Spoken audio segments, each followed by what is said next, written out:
ఉత్సాహాలు చేయదము, మన రక్షణ దుర్గమును బట్టి సంతోషగానము చేయదము, కృతజ్ఞతాస్తుతులతో ఆయన సన్నిధికి వచ్చెదము, కీర్తనలు పాడుచు ఆయన పేరిట సంతోషగానము చేయదము. రండి రండి రండి. కొంతమంది అయితే ఇప్పుడు పోండి పోండి పోండి అంటారు, కానీ మన దేవుడు అయితే చెప్పండి, మన దేవుడు ఏమంటాడు? రండి రండి రండి అని పిలుస్తా ఉంటాడు. నా సన్నిధిలోకి రండి, నా సన్నిధిలో దేవుని స్తుతించండి, నా సన్నిధిలో కీర్తనలు పాడండి, నా సన్నిధిలో సంతోషగానాలు చేయండి. రండి, యెహోవాను గురించి ఉత్సాహధ్వని చేయదము, యెహోవాను గురించి ఉత్సాహధ్వని చేయదము. ఎందుకు ఎందుకు సంతోషంగా, ఎందుకు కీర్తనలు పాడుకుంటూ, ఎందుకు స్తుతించుకుంటూ, ఎందుకు ఆరాధించుకుంటూ ఉండాలంటే చదువుకున్నాం. 126 కీర్తన 3వ వచనం చదవండి. 126:3. యెహోవా మన కొరకు గొప్ప కార్యములు చేసి ఉన్నాడు. యెహోవా మన కొరకు గొప్ప కార్యములు. చెప్పండి అందరూ చెప్పండి. యెహోవా నా కొరకు. అందరూ ఎవరు కావాలో చెప్పుకోవాలి. యెహోవా నా కొరకు గొప్ప కార్యాలు చేసింది. యెహోవా నా కొరకు. ఆ గొప్ప కార్యాలు కనపడకపోవచ్చు, నాకు కనపడకపోవచ్చు, లేదా మనం కనపడకపోవచ్చు. ఆయన కార్యాలు కంటికి కనపడవు. చెప్పండి అందరూ చెప్పండి. చెవికి వినపడవు, హృదయానికి. ఈ రోజుల్లో ఆయన గొప్ప కార్యాలు మన కంటికి కనపడకపోవచ్చు, చెవికి కనపడకపోవచ్చు, హృదయానికి గోచరం కావు. కానీ ఈరోజు మనం శరీరంగా ఉన్నామంటే ఆయన మన జీవితంలో ఎన్నో గొప్ప కార్యాలు చేశారు, ఎన్నో మేలు, ఎన్నో దీవెనలు, ఎన్నో ఆశీర్వాదాలు మన జీవితంలో కుమ్మరించాడు. ఆయన్ని ఆరాధించాలి, ఆయన స్తుతించుకుంటూ, ఉత్సాహం చేసుకుంటూ, కృతజ్ఞతాస్తుతులు చెల్లించుకుంటూ ఆయన స్తుతించాలి. ఎందుకు అంటే ఎన్నో గొప్ప కార్యాలు చేశాడు, ఎన్నో గొప్ప కార్యాలు చేశాడు. కానీ పరిశుద్ధ గ్రంథంలో కొన్ని గొప్ప కార్యాలు, ఒక 5 గొప్ప కార్యాలు ఏమైనా చూసుకొని అవి మా జీవితంలో, మన జీవితంలో ఏ విధంగా నెరవేరాయో, ఏ విధంగా దేవుడు మన జీవితంలో కూడా గొప్ప కార్యాలు చేశాడు. చివరి ఆదివారం రోజు మనం స్తుతించుకుందాం, ఆరాధించుకుందాం. ఏ గొప్ప కార్యాలు చేశాడు చూద్దాండి. మొదటిగా 118వ కీర్తన 15వ వచనం.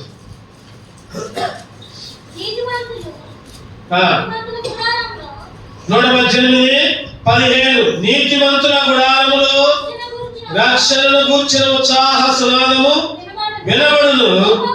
యెహోవా దక్షిణ హస్తము సాహస కార్యములను చేయును. యెహోవా దక్షిణ హస్తము సాహస కార్యాలు. ఈరోజు మన అంశం ఏంటంటే మన జీవితంలో ఏ గొప్ప కార్యాలు చేశాడు దేవుడు, ఏ గొప్ప కార్యాలు. ఒకటో గొప్ప కార్యం ఏంటంటే సాహస కార్యం. ఏంటిదా సాహస కార్యం అంటే పైనది కదా, నీతిమంతుల గుడారములో రక్షణను గూర్చిన ఉత్సాహసునాదం. రక్షణను గూర్చిన ఉత్సాహసునాదం. రక్షణ అనే కార్యాన్ని నీకు నాకు దేవుడు గొప్ప కార్యంగా చేశాడు. చాలా మంది రక్షించబడ్డారు, చాలా మంది రక్షణ పొందారు, బాప్తిస్మం తీసుకున్నారు, చాలా మంది మందిరాల్లోకి వచ్చారు. కానీ వాళ్ళందరూ కూడా రక్షణ కార్యాన్ని విడిచిపెట్టి వెళ్ళిపోయారు. రక్షణ కార్యంలో లేరు. రక్షణ పొందారు కానీ లోకంలో కలిసిపోయారు. బాప్తిస్మం తీసుకున్నారు కానీ లోక మాయలో పడిపోయారు. ఈరోజు నిన్ను నన్ను అటువంటి స్థితిలో ఉండకుండా దేవుడు మన జీవితంలో రక్షణ కార్యం అంటే సాహస కార్యాన్ని మన జీవితంలో చేశాడు దేవుడు. ఒకప్పుడు పాపులు, ఒకప్పుడు దుర్మార్గులు, ఒకప్పుడు పాప కార్యాల్లో మునిగితేలా మనం. అటువంటి మనల్ని బైబిల్లో రోమా 3:23లో చెప్పండి, ఏ భేదము లేదు, అందరూ పాపము చేసి దేవుడు గురించి మహిమను పొందలేకపోయారు. ఒకప్పుడు నువ్వు నేను పాపం చేశాం, పాపం చేసి దేవుడికి దూరంగా ఉండి దేవుడి గురించి మహిమను పొందలేకపోయాం. ఒక మాట చెప్పాలంటే పాపానికి దాసులుగా మారాం, పాపానికి బానిసలుగా మారాం, పాపానికి లోబడ్డాం. బానిస అంటే చెప్పండి, బానిస అంటే లోబట్టాలంటే పాపానికి దాసుడు అంటే బానిస లేకపోతే దాసుడు లేకపోతే లోబట్టం అంటే దీని అర్థం ఏంటంటే ఏది చెప్తే అది సైతాను ఏది చెప్తే అది చేసేవారు. సైతాను ఏం చెప్తే దానికి దాసుగా చిత్తం సైతానా నువ్వేం చెప్తా చేస్తా, అబద్ధం ఆడమంటే అబద్ధం ఆడతా, దొంగతనం చేయమంటే దొంగతనం చేస్తా, ఒక పక్కన గొడవ పడాలంటే గొడవ పడతా. ఇగో నువ్వు ఏం చెప్పు అది చేస్తా నేను.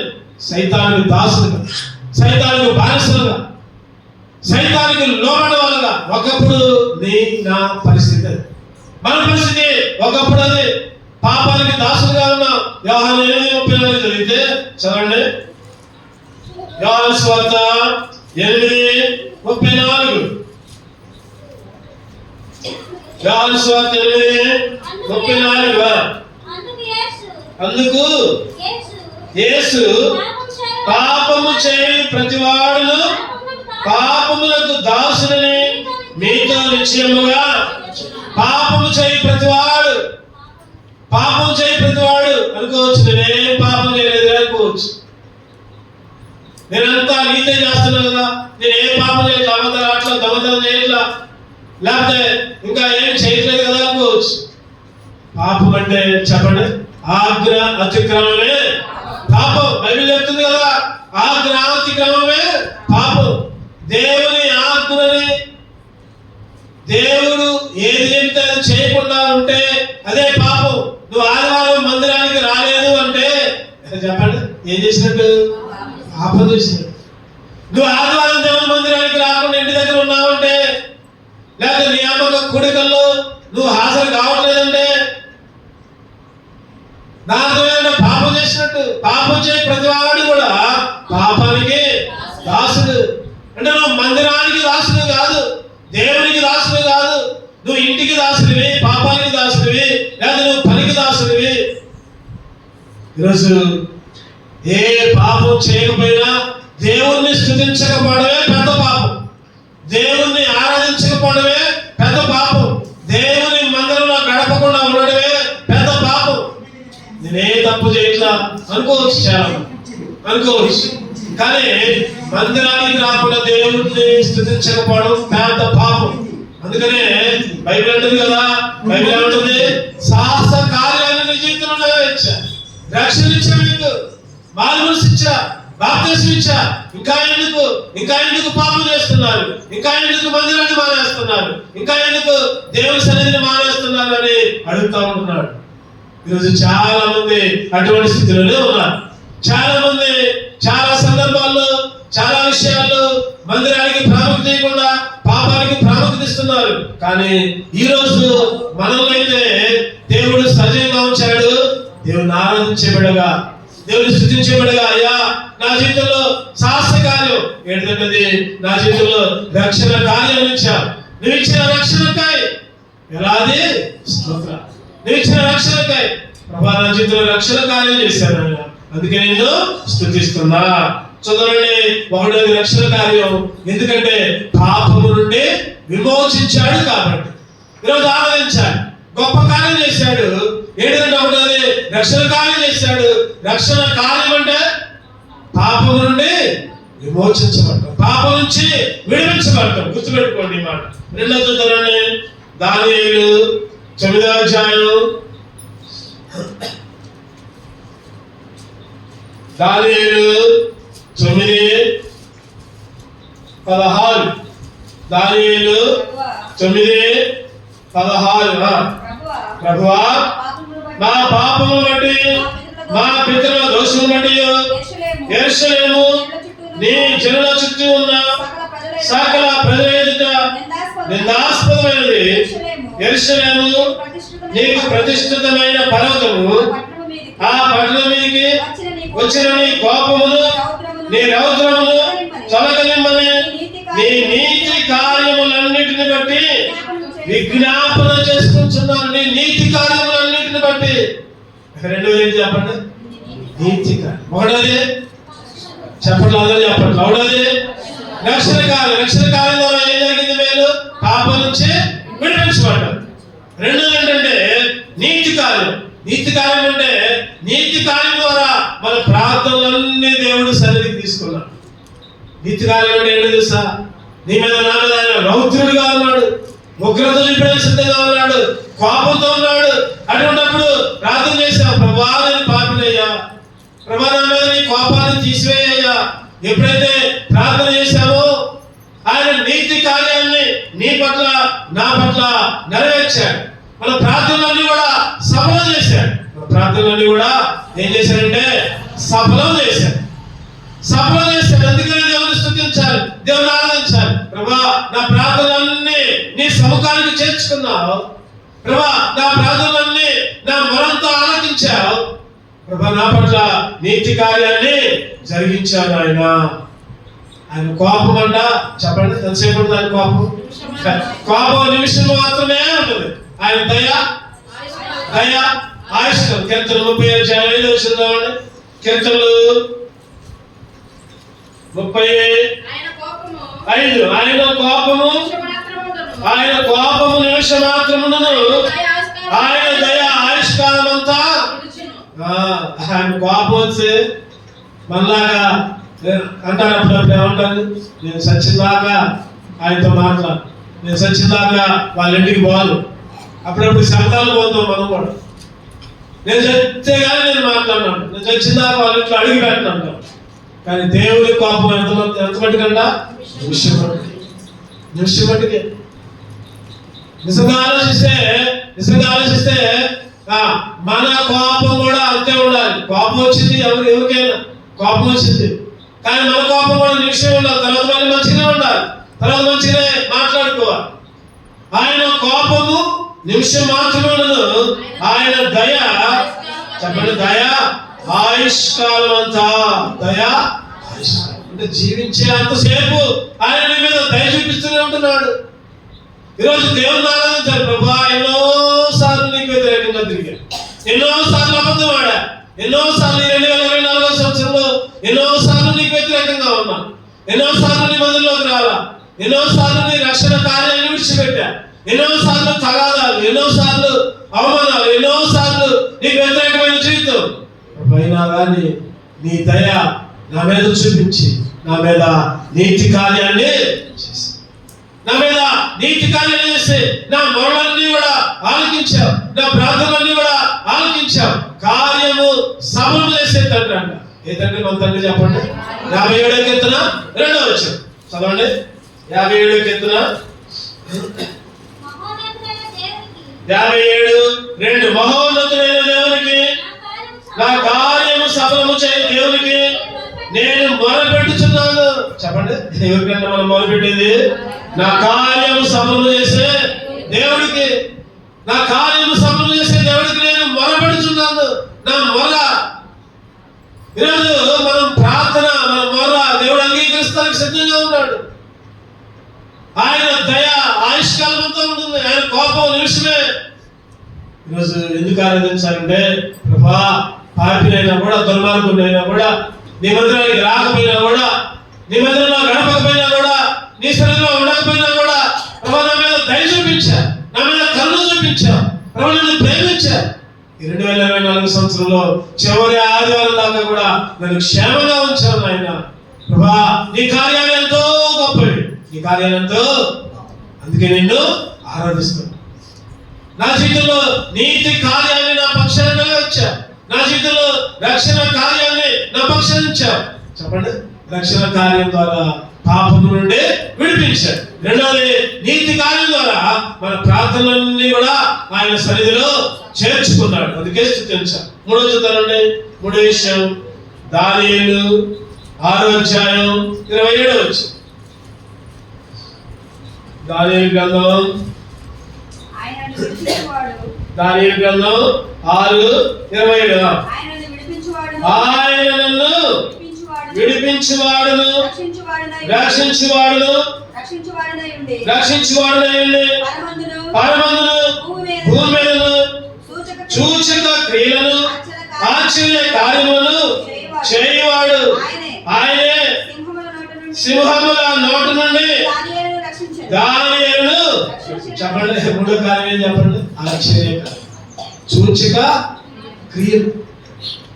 ఈరోజు నీ జీవితంలో, నా జీవితంలో కూడా ఎన్నో సూచక, ఎన్నో ఆశ్చర్య కార్యాలు.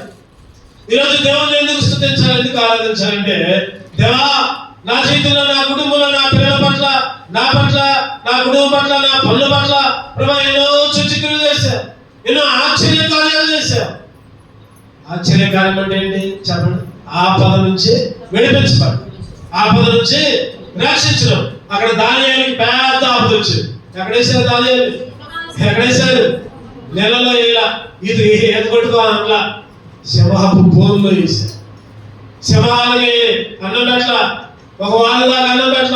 ఎప్పుడైతే దానియేలుని వేస్తారో ఇక దానియేలుని పిప్పి చేయాలి. అట్టయితే ఆకలి మీద ఉన్నాయి. అటువంటి పరిస్థితుల్లో దానియేలుని సింహాల బోన్లో వేస్తే చెప్పండి, సింహాల నోర్లు మూయబడదు. సింహాల నోర్లు మూయబడదు. ఎంత గొప్ప కార్యం అంటే, ఆశ్చర్య కార్యం. సింహం నోరు మూయబట్టం అంటే ఎవరు మూయకుండానే అది గొప్ప ఆశ్చర్య కార్యం. ఈరోజు నీ జీవితంలో, నా జీవితంలో కూడా ఎన్నో ఆశ్చర్య కార్యాలు. ఎర్ర సముద్రం ఎండిపోవడం అంటే చెప్పండి ఆశ్చర్య కార్యం. బండలో నుంచి తాగడానికి నీళ్ళు వచ్చాయంటే ఆశ్చర్య కార్యం. ఆకాశం నుండి మన్నా కురిసిందంటే ఆశ్చర్యకార్యం. ఎన్నో ఆశ్చర్యకార్యం, ఎన్నో సూచక్రియలు ఈరోజు మన జీవితాల్లో దేవుడు నెరవేర్చాడు. అందుకనే రాజు అంటాడు, అయిష్టంగానే అందరూ ఉన్నారు కదా, దానియేలుకి వ్యతిరేకంగా ఉన్నాడు రాజా, దానియేలు సింహాలపూర్లో వేయి అంటే రాజు అయిష్టంగానే సర్లే వేయండి అన్నాడు. తర్వాత రాజుగారు వచ్చి దానియేలు బాగున్నావా అని అడుగుతాడు. ఎక్కడ వచ్చిన చూడండి, 6వ అధ్యాయంలో. అంతటా రాజు ఆజ్ఞగా బంధువులు దానియేలు పట్టుకుని పోయి సింహాల గుహలో పడదయగా, రాజు నీవు అనుదినము తప్పక సేవించుచున్న నీ దేవుడే నిన్ను రక్షించును, నీ దేవుడే నిన్ను రక్షించును. చెప్పండి ఎట్లా రక్షించారంటే, దానియేలు పట్ల ఆశ్చర్య కార్యం జరిగింది. దానియేలు పట్ల ఆశ్చర్య కార్యం. దానియేలుని ఆ సింహాలు తినలేదు, కానీ దానియేలు ఎవరైతే పడేశారో వాళ్ళందరినీ కూడా పడేశారు. వాళ్ళే కాకుండా వారి కుమారులంట, వారి భార్యలు కూడా పడేశారు. 24వ వచనంలో రాయబడింది, వారి ఆ గుహ అడుగులకు రాకమునిపే సింహములు పాలయ్యాయి. సింహములు వారి ఎముకలు సైతం పగలగొరికి పొడి చేసి. ఎవరు? పడేసిన వాళ్ళే కాదు, పడేసిన వాళ్ళ భార్యలు, పడేసిన వాళ్ళ కుమారులు. జాగ్రత్త. మనం ఏదైనా తప్పు చేస్తే మన కుటుంబాల మీదకి వచ్చింది, మన కుటుంబాల కుమారుల మీదకి వచ్చింది. శాపం తరాలకి. మనం తప్పు చేస్తే మన ఒక్కరితో బాధది. దానియేలు ఎవరైతే పడేశారో లెక్కైతే ఏం చేయాలి చెప్పండి? ఎవరైతే పడేశారో వాళ్ళనే వేయాలి. కానీ అట్లా జరగల. వాళ్ళ కుమారులు అంట, ఇంకా చెప్పండి వాళ్ళ భార్యలు అంట. లోపల మాటలుంది, గుహలో కడుక్కు పోల వాళ్ళు. పైన సింహాలు తృప్తిగా పిప్పి చేశారు. అదే ఆశ్చర్యకారం, అదే ఆశ్చర్యం. ఎన్ని ఆపదలు వచ్చినా, ఎన్ని కష్టాలు వచ్చినా, ఎన్ని ఇబ్బందులు వచ్చినా దేవుడు నీ జీవితంలో ఆశ్చర్య కార్యాలు చేయడానికి సిద్ధంగా ఉన్నాడు. జాగ్రత్త. దానియేలు ఏ విధంగా భక్తిగా ఉన్నాడు, దానియేలు ఏ విధంగా దేవుని ఆజ్ఞ మేరలేదు, దానియేలు ఏ విధంగా యెరూషలేము వైపు చేతులెత్తి ముమ్మారు ప్రార్థన చేశాడు. ఆ ప్రార్థన దానియేలుని బ్రతికించింది, ఆ ప్రార్థన దానియేలుని కాపాడింది. ఈరోజు మన జీవితంలో కూడా అటువంటి అనుభవం కలిగి ఉంటే ఖచ్చితంగా దేవుడు మన జీవితంలో ఆశ్చర్య కార్యాలు చేస్తాడు. ఎన్ని ఆపదలు వచ్చినా, ఎన్ని శోధనలు వచ్చినా, ఎన్ని ఇబ్బందులు వచ్చినా ఎన్నో ఆశ్చర్యకార్యాలు.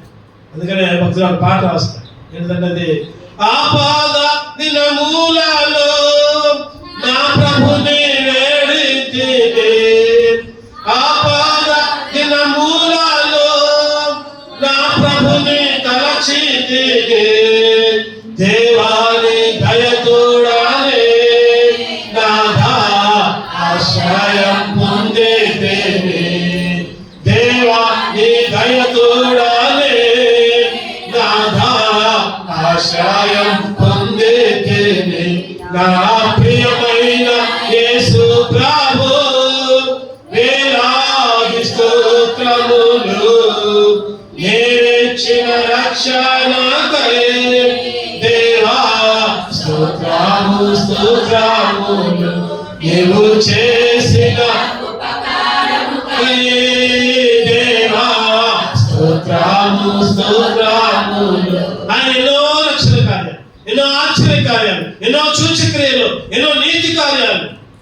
ఈరోజు ఎటువంటి ఆపద వచ్చినా కూడా ఒకసారి అయితే ఎంత భయం ఏంటంటే మన కుటుంబాల్లో వచ్చే ఆపదలు, ఒకసారి కన్నీరు కార్చడానికి కూడా కన్నీరు ఉండదు, ఒకసారి శోధనలన్నీ కూడా మన చుట్టూ ఉంటూ ఉంటాయి, మన మీద, మన పిల్లల మీద.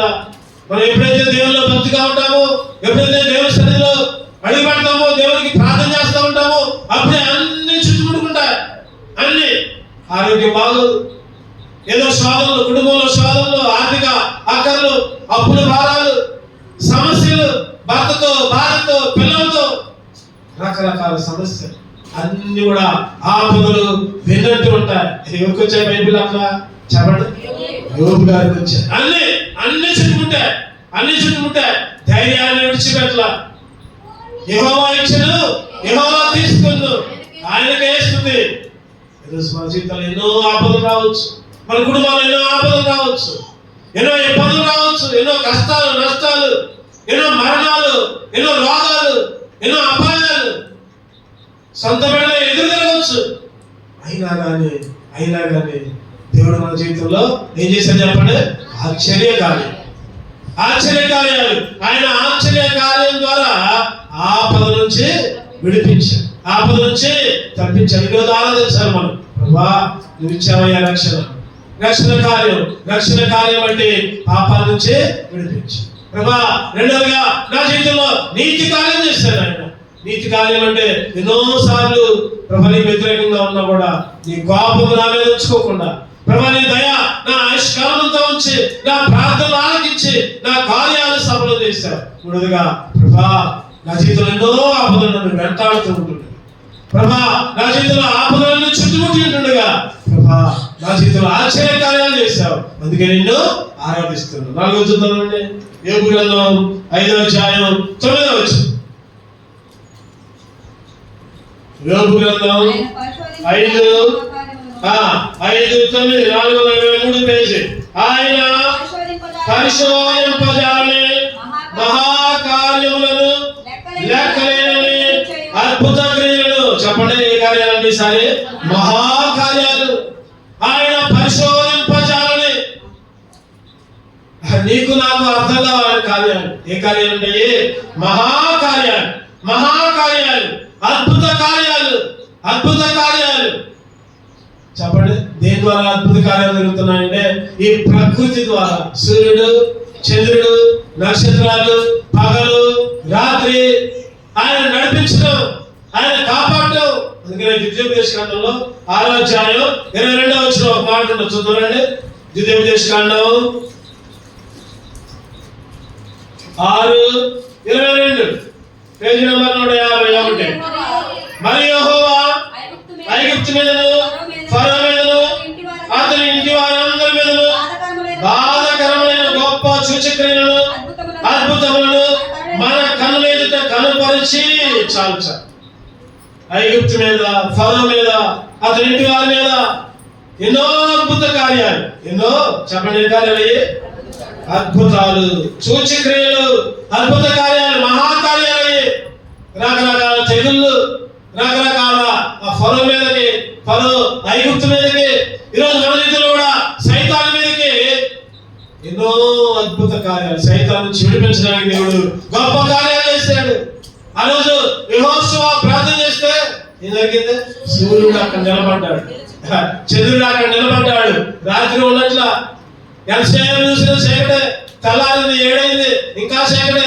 ఏది తెల్లారట్లేదు అనుకుంటున్నారు. సూర్యుడు వచ్చిండు, సాయంత్రం 8 అయింది, ఇంకా చీకటి పట్ల. ఏది చీకటి పట్ల? ఒక రోజు సూర్యుడిని, చంద్రుడిని నిలబెట్టాడు. ఎంత అద్భుత కార్యం, ఎంత మహాకార్యం. ఏలియా ప్రార్థన చేస్తే చెప్పండి ఎన్ని సంవత్సరాలు? 3.5 సంవత్సరాలు వర్షాలు కురవల. మళ్ళీ ప్రార్థన చేస్తే 3.5 సంవత్సరాల వర్షాలు కురిశాయి. ఎంతో అద్భుత కార్యం అయ్యే మహాకార్యాలు. ప్రకృతితో, సైతాన్ మీద, లేదా లోకం మీద, లేకపోతే ఈ రోజుల్లో మనకి వ్యతిరేకంగా ఉన్న ప్రతి దాని మీద దేవుడు గొప్ప మహాకార్యాలు చేశాడు. అందుకని అపొస్తలుల కార్యాలు 2వ అధ్యాయం 2:22. అపొస్తలుల కార్యం 2:22, 104వ పేజీ. ఇశ్రాయేలీయులారా, ఈ మాట విని దేవుడు నజరేయుడు అద్భుతములను మహత్కార్యములను సూచక క్రియలు మీ మధ్యలో చేయించి ఏమి కార్యాలంట చెప్పండి? అద్భుత కార్యాలు, మహత్కార్యాలు, సూచక క్రియలు ఎన్నో చేశాడు. ఆ రోజు నెబుకద్నెజరు కూడా షడ్రకు మెషకు అబేద్నెగోలు పూజ చేయమంటే మరి అగ్నిగుండం వేస్తే బయటికి లాగిన తర్వాత నెబుకద్నెజరు అంటారు, ఇగో షడ్రకు మెషకు అబేద్నెగో దేవుణ్ణి అందరూ పూజ చేయండి, అందరూ మొక్కండి అంటాడు. ఇంకో మాట, ఎన్నో అద్భుత కార్యాలు. దానియేలు గ్రంథం 4వ అధ్యాయం 2వ వచనం. దానియేలు 4:2 మహోన్నతుడు దేవుడు నా ఎడల చేసిన అద్భుతములు సూచక్రియలు మీకు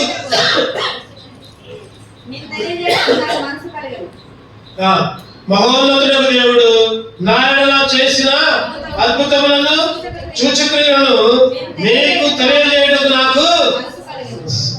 ఎవరనేది మాటలు చెప్పండి? రాజు నెబుకద్నెజరు రాజు. అప్పుడు దాకా ఒక విగ్రహాన్ని తయారు చేసి మొక్కండి అన్న రాజే, ఇగో ఈ విగ్రహాన్ని కాదు మొక్కేది, షడ్రకు మెషకు అబేద్నెగో దేవుని పూజ చేయండి. ఆఖరి ఇచ్చారు అందరికి, ఇగో ఈ విగ్రహానికి మొక్క దేవుడు, ఇశ్రాయేలు దేవుడికి మొక్కండి. ఎన్నో అద్భుతాలు, ఎన్నో సూచక్రియలు, ఎన్నో గొప్ప కార్యాలు చేశారు.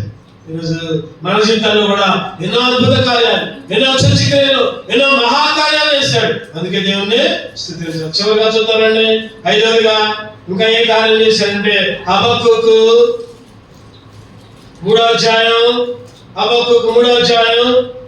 వచనం. యెహోవా నిన్ను గూర్చిన వార్త విని నేను భయపడుచున్నాను. యెహోవా సంవత్సరములు జరుగుచుండగా నీ కార్యము నూతన పరచుము. చాలు. 5వదిగా చివరిగా ఏంటంటే నూతన కార్యం. చెప్పనందరూ నూతన. సంవత్సరాలు జరుగుచుండగా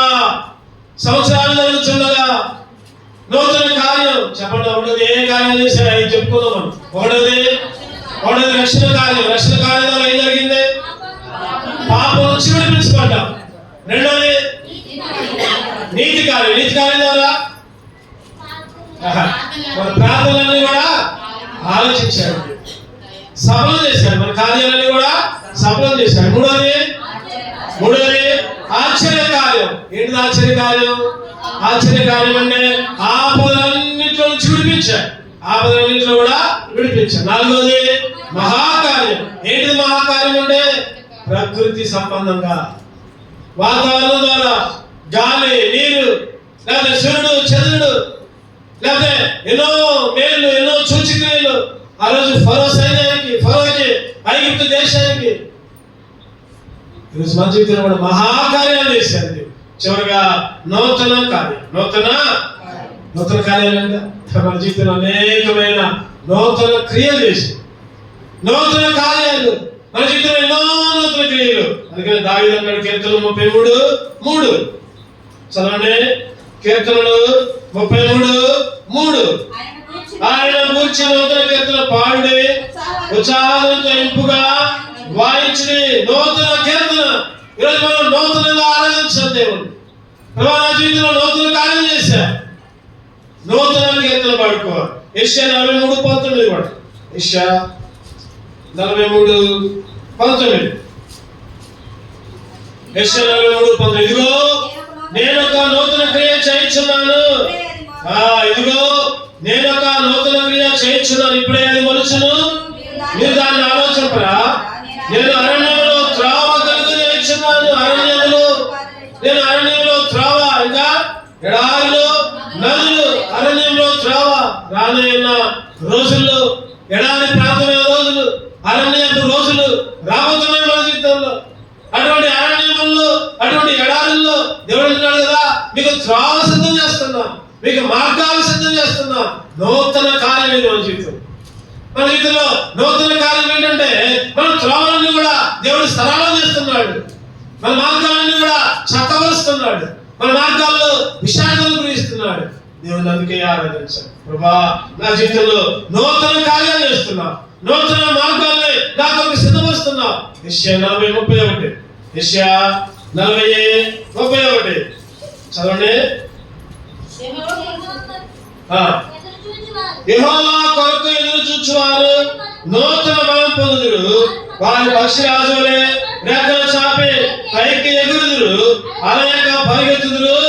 సమస్యలుగా